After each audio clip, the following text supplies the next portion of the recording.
보리도량 17번째 이야기. 사리불존자의 귀의.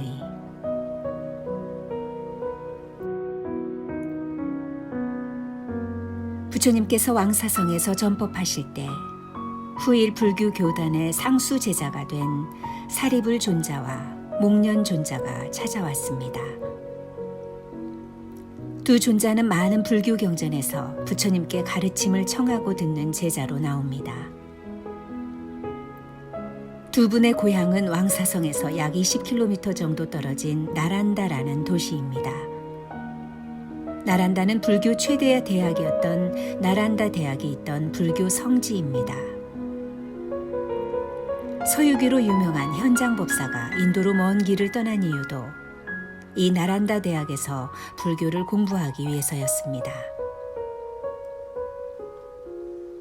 사리불존자와 목련존자는 나란다의 이웃마을에서 같은 해 같은 날 태어났다고 합니다. 어려서부터 영특하고 학문이 뛰어나 사람들의 칭찬이 자자했으며 친한 친구로서 같이 지냈습니다. 사리불존자는 하루는 브라만교의 화려한 제사와 축제를 보고 이렇게 생각하였습니다. 도대체 이런 걸 구경한다고 해서 무슨 소용이 있을까? 이 소란스러운 축제도 얼마 지나지 않으면 자취도 없이 사라지고 말 텐데 100년 후에는 과연 무엇이 남을까? 내가 찾고 있는 것은 이런 것이 아닌데 다만 해탈이 있을 뿐인데 그렇다. 해탈의 길을 찾지 않으면 안 된다. 사리불존자가 목련존자에게 자신의 생각을 말하자 목련존자도 축제 장면을 보고 같은 생각을 하고 있었다고 말합니다. 두 사람은 해탈의 길을 찾기 위해 육사외도 중에 회의론자로 이름 높던 산자야의 문화에서 공부하였습니다. 이들은 곧 스승의 가르침에 통달하여 스승을 대신할 만큼 큰 지혜를 얻었습니다. 그러나 자신이 목표로 하는 해탈과 완전한 마음의 평화를 얻지 못하여 새로운 가르침을 갈망하였습니다. 하루는 사리불존자가 왕사성을 걷고 있었는데 녹야원의 5 비구 중에 한 명인 아싸지 존자의 탁발 모습을 보았습니다. 아싸지 존자의 걸음걸이는 당당하였고 얼굴은 빛나며 탁발 자세는 정중하였습니다. 아싸지 비구의 탁발 자세에 감명을 받은 사리불존자가 물었습니다. 당신의 스승은 도대체 누구십니까? 당신은 누구의 가르침을 따르고 있습니까? 저의 스승은 석가족의 성자이신 석가모니 부처님입니다. 저는 깨달음을 얻으신 석가모니 부처님의 가르침을 믿고 있습니다. 당신의 스승께서는 어떤 말씀을 하시고 어떤 가르침을 설하십니까? 저는 출가한 지 얼마 되지 않아 자세히 법을 설할 수가 없습니다. 아싸지 비구의 겸손한 태도에 감명받은 사리불존자가 다시 간청을 하자 아싸지 존자는 스승인 부처님으로부터 받은 연기법의 가르침을 짧은 시로 읊었다고 합니다. 사물은 원인이 있어 생기는 법. 열애께서는 그 원인을 설하셨네.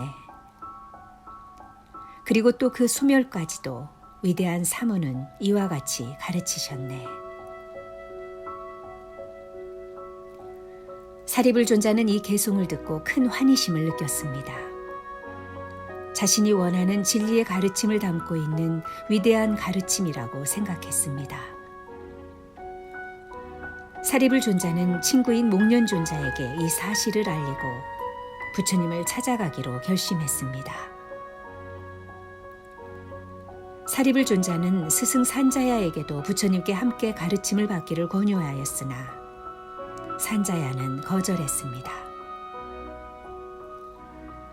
사리불 존자와 목련 존자가 부처님께 나아가자 이 두 분을 따르던 각 250명의 제자들도 함께 중림정사를 방문하여 부처님의 제자가 되었습니다.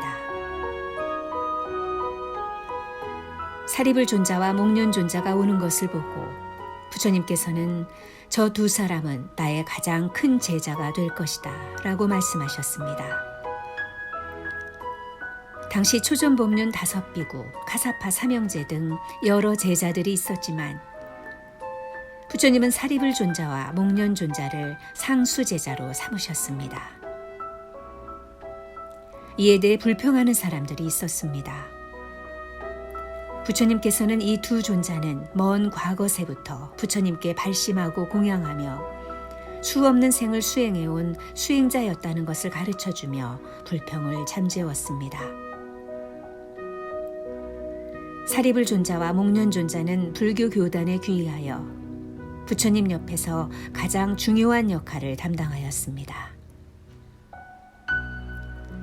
이 두 분의 존재로 초기 불교 교단이 더욱 커지고 안정화되었고 대바다타의 반역행위로 불교 교단이 분열의 위기에 처했을 때 대바다타를 따라 교단을 빠져나간 비구들을 다시 설득하여 데려온 것도 두 분의 존자였습니다. 불교 교단에서 사리불 존자가 맡은 소임은 불법을 체계화하고 그 내용을 상세히 분석하는 역할이었습니다. 진리의 궁극까지 꿰뚫는 깊은 통찰력과 현상계에 대한 날카로운 식별력으로 법의 미묘한 의미를 드러내고 그 의미를 아주 세밀하게 설명하는 것이 사리불 존자의 책임이었다고 합니다. 따라서 부처님의 제자 중에 그 지혜의 깊이나 넓이, 해탈의 교리를 가르치는 능력 등에 있어서 부처님 다음이었던 사리불 존자는 부처님 제자 중에 지혜 제일로 그 명성을 높였습니다.